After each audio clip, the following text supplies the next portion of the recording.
Excellencies, you may kindly exchange the MOU now.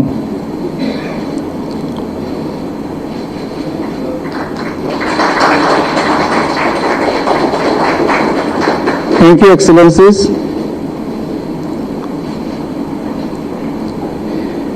Now, I would like to call upon His Excellency Dr. Benedicto dos Santos Freitas, Minister of Foreign Affairs and Cooperation of Timor-Leste, and His Excellency Lieutenant General Mohammad Jahangir Alam Chaudhry, retired, Honorable Advisor of Home Affairs of Bangladesh, to proceed to the signing table for signing the agreement on exemption from visa requirement for holders of diplomatic and official or service passports.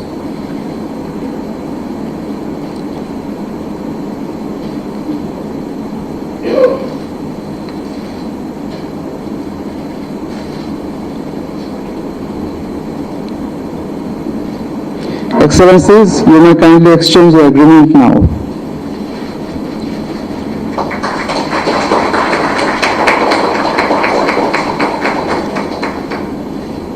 Thank you, Excellencies.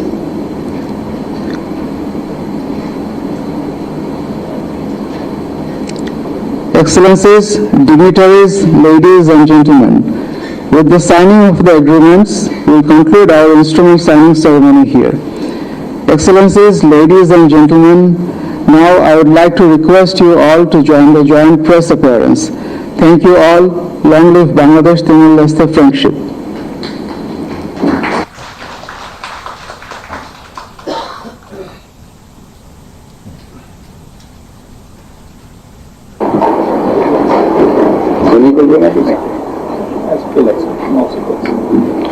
Would you like to make a few comments on trust?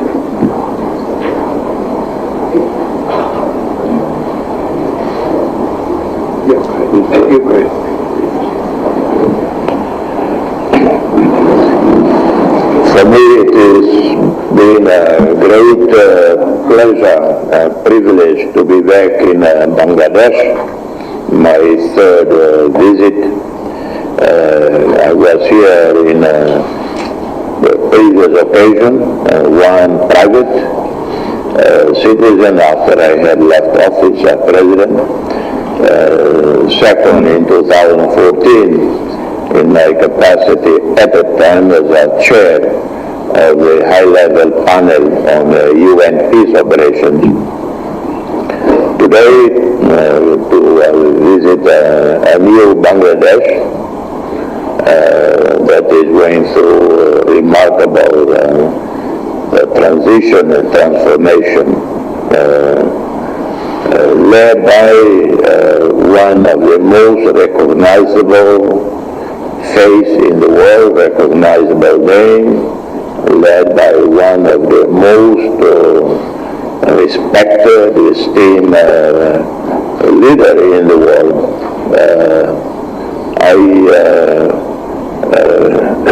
The other day, a few weeks ago, when I was reading again about my friend and mentor, Muhammad Yunus, I noticed he has more than 100 honorary degrees, doctors, honoris causa. And I said, what? I have 20 or 20 plus. I don't know of anyone in the world who has more than 100 honorary doctorate degrees. And it is the only leader in the world with such a name recognition, with such a respectability in active office. The only person with such respect in the world that can come to my mind is Mandela, and John Kennedy, the names that are easily recognizable. Mahatma Gandhi, Fidel Castro, Che Guevara, some great academics, intellectuals in the world. So Bangladesh was very fortunate.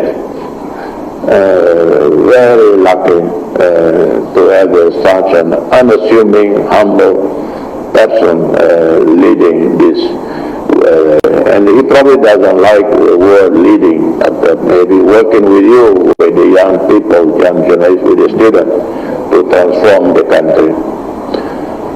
We have a similar history of past suffering,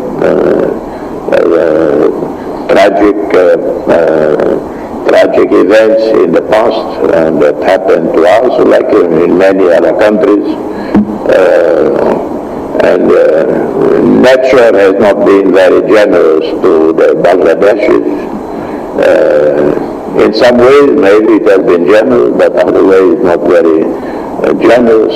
But that molded the Bangladeshi people to be resilient, to be creative, hardworking, and successful. Sometimes history naturally imposes on us some lessons that we know to survive, to thrive, you have to be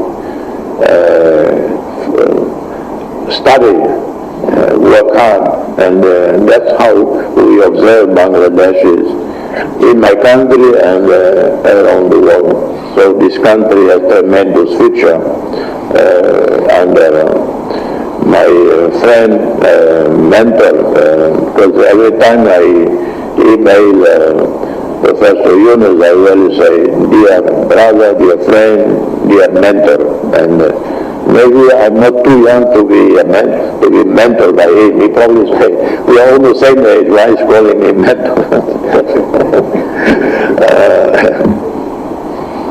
So thank you for hosting me here.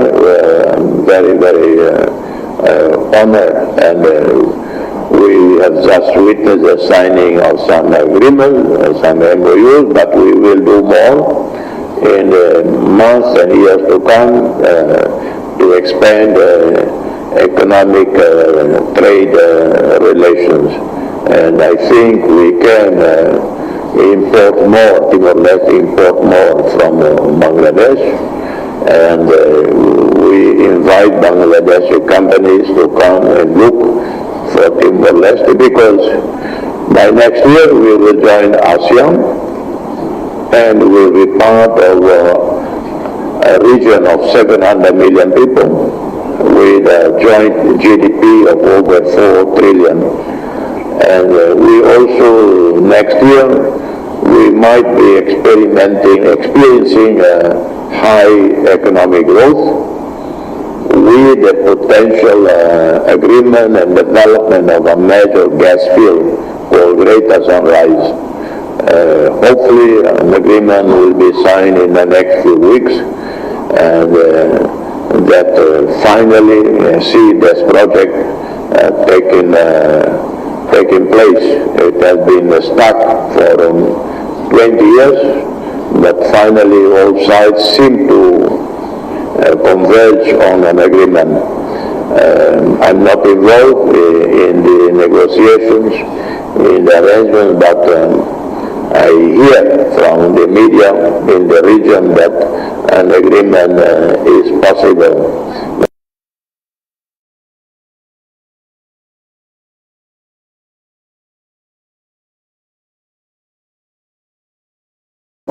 In environment protection and so on. So in that regard, we would hope to have my mentor and friend, Professor Yunus, and Bangladesh as a partner with Timor-Leste. Thank you. Thank you, Your Excellency. The whole nation today is celebrating your presence here, because you chose the date which is very dear to our heart, 16th of December, our Victory Day. You're not only visiting us as the first head of the state since we took over the responsibility of the government, you also chose a date which is so unique in our history to show your support to us, Bangladesh, and also look forward to build a future together. So I thank you on behalf of all the people of Bangladesh for joining us on this day of victory.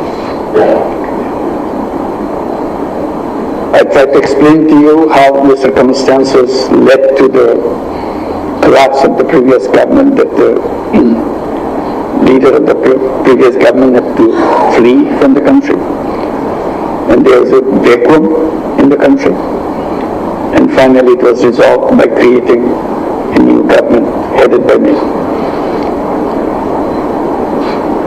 So we have to honor the expectations of the sacrifices made by the young generation and their supporters from the people by giving their lives and getting wounded in thousands.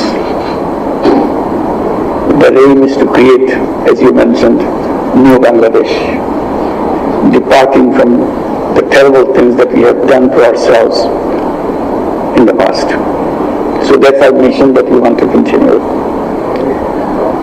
As you have heard, he is speaking about me. You realize that one has to be a really good friend to say all those nice words. He himself is a great diplomat, made a name for himself in the United Nations, leading and working for the freedom of East Timor. He's a freedom fighter. And he continued to remain a fighter for his government and his country. He's a great writer.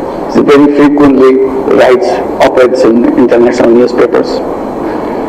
Occasionally I joined him as a co-author of those op-eds.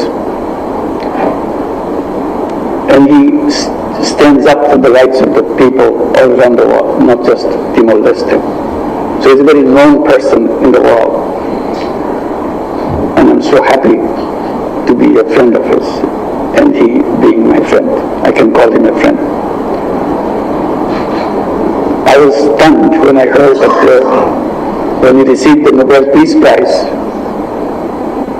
he put all his money in microcredit.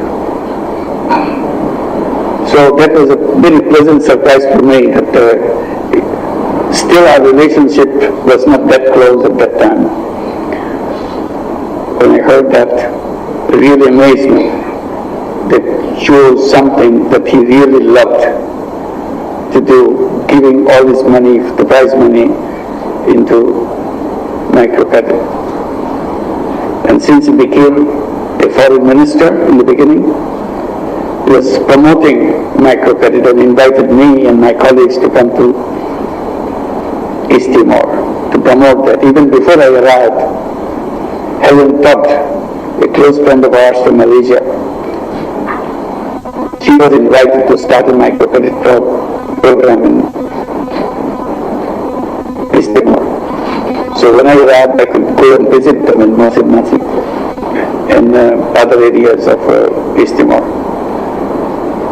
So ever since he became a big fan of microcredit and all the things that it stands for, particularly in his country, and promoting it internationally, and we can joint statements asking for rights for the people, our rights for the environment, and similar other issues. We have issued so many common statements together, bringing other people to sign in. And what surprised me, he was the one who jumped up to sign statements to protect me. And you remember many hundreds of people around the world who signed those statements again and again to protect me from the previous regime's anger against me. And he was always the first one to come up and say, I'm there, and put his name on those statements around the world.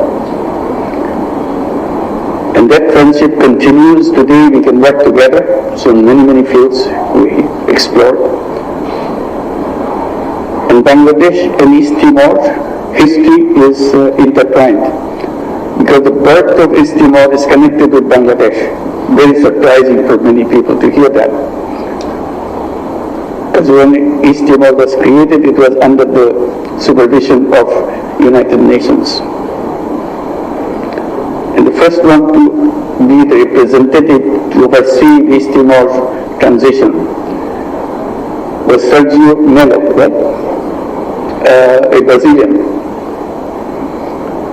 And he was the head of the administration in East Timor, when the East Timorese is still not given the responsibility to run the country yet. But he was transferred soon after he left for Iraq.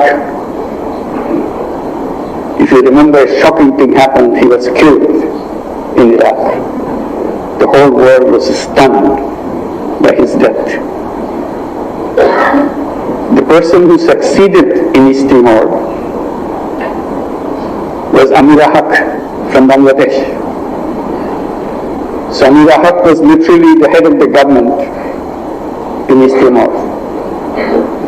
And Bangladeshi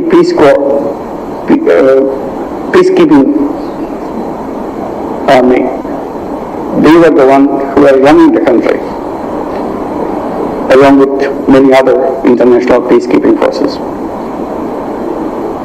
to bring order and peace in the island. And because of the connection with Amira Haq and the Bangladeshi Peace Corps mission,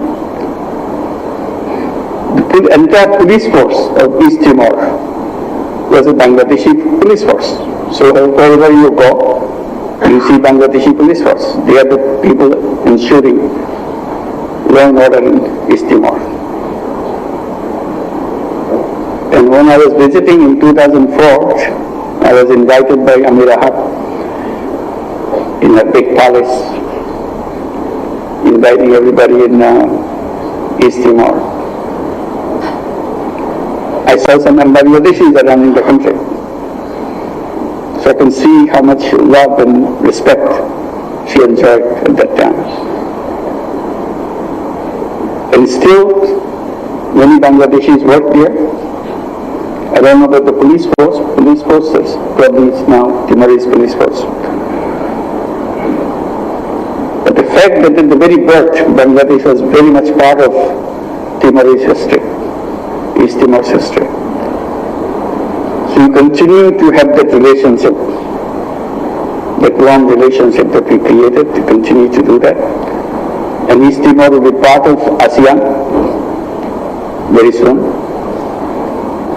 And His Excellency has assured us, as ASEAN member, he will try his best to make sure ASEAN supports us in the Rohingya issues, to restore Rohingyas back to Myanmar. So we discussed in details about how this can be achieved, how to make the international opinion go towards repatriation of Rohingyas from Bangladesh back to Myanmar. So it will be a strong support for us. Besides all the international forums, we look forward to get the support from East Timor. And His Excellency has expressed his support wherever it's needed. And we're so proud to have him with us. It's a wonderful occasion to be here today, to see him. And I hope this will not be the last. He has already visited twice Bangladesh. This is the third time. This is the third time, yes. This is the third time he has visited. So I hope there will be many more times to come and visit. And our relationship continue to grow. And we signed some agreements, but beyond the agreements, we also make sure that our relationship and trade and investments continue and expand. And His Excellency has invited all our investors in Bangladesh to come and invest in East Timor. And we'll be very happy to encourage to build the relationship which started with the birth of East Timor, continue to be bigger with the support from His Excellency's office and the people of East Timor, to make it bigger and bigger.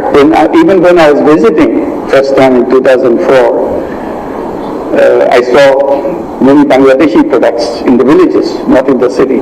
City is there.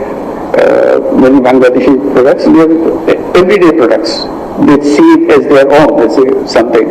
Chairs, tables, pram, clothes, plastic chairs and all that, lots of things. So we'd be happy that yes, our business people coming to East Timor and see the vacuum there and helping people, and people enjoyed those products that they are having. So we're inviting East Timor to widen that, not only selling products, also producing products in East Timor for a bigger market around the East Timor. So we'll be looking forward to that. But with these words, we again thank Your Excellency for being here with us today and make the whole nation happy for your presence. Thank you.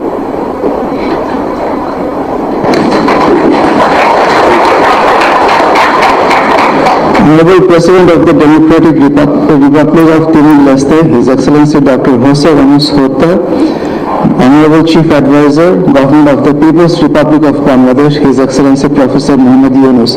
Thank you very much for your kind statements. With this, we are now opening the floor for questions. We can take a maximum number of 2 questions. Assalamu alaikum. This is Shamsul Alam from Bangladesh Television.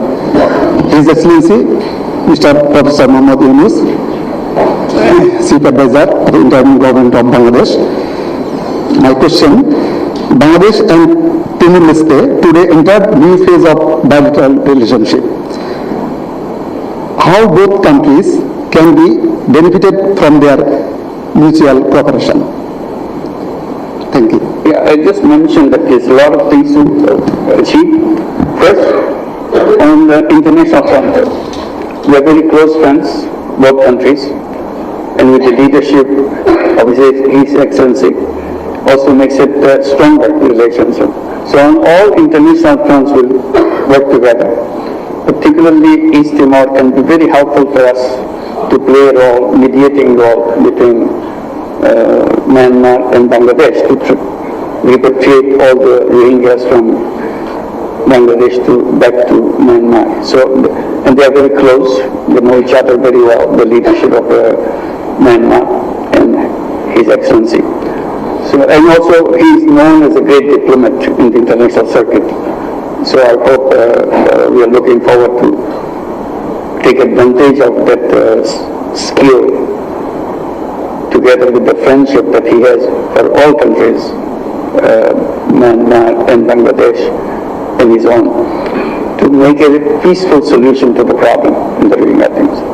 And also economically we can benefit because they are inviting us to invest, and it's a great opportunity. The resources East Timor has is totally endless. From oil to the greeneries, the forestries, wherever you go, it's a beautiful forest. It's a wonderful occasion to do that, and education, many other things that we can do. Technology for people in the remote places, which we have done in Bangladesh. We can bring it to East Timor for doing that. And they'll be very happy, and that's what His Excellency was explaining in inviting us to come. So our relationship grows stronger as we visit each other, we see the opportunities for each other in both countries, and continue to achieve those things. Thank you. Good afternoon. I am S.M. Rashidul Islam, working at National News Agency, Bangladesh Sangbad সংস্থা. His Excellency Timor-Leste President Jose Ramos-Horta. My question is, both of you are Nobel Peace Laureate. What is your message for global peace in the present context?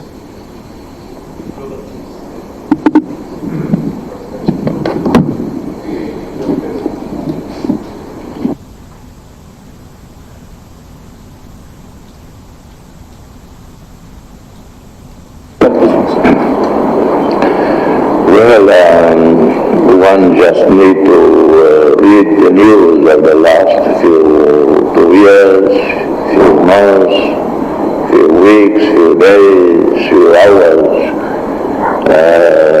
to be so disillusioned, pessimistic about the way forward. Frankly, global leaders, particularly those sitting as permanent members of the UN Security Council. They have this privilege, the power, one, to prevent conflicts from happening. Second, when conflicts happen, they are supposed to expeditiously try to resolve. And yet, at least 4 of the permanent members are involved directly or indirectly in some of the worst conflicts today in the world, whether Ukraine, or Middle East, Gaza, Lebanon, Syria now.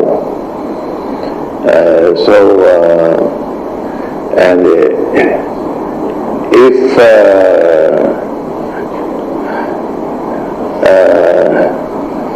dialogue does not happen, serious negotiations do not occur to prevent an escalation, whether in the Middle East or whether in Ukraine. It would be catastrophic for human beings, and they're directly impacted, but also for global economy and for us all. I remember before the Ukraine war, 25 kilos of rice in my country cost about $11.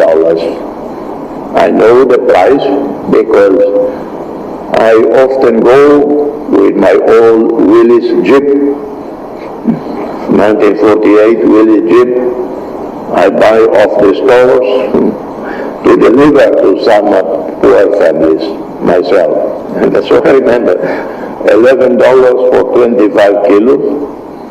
And I think $6-7 for 5 liters of the famous Indonesian cooking oil, and so on. As soon as the Ukraine war happened, price of rice, the same 25 kilo, from $11 jumped to $18, $19, $20. So a war that is initiated elsewhere impact on the poor in the periphery.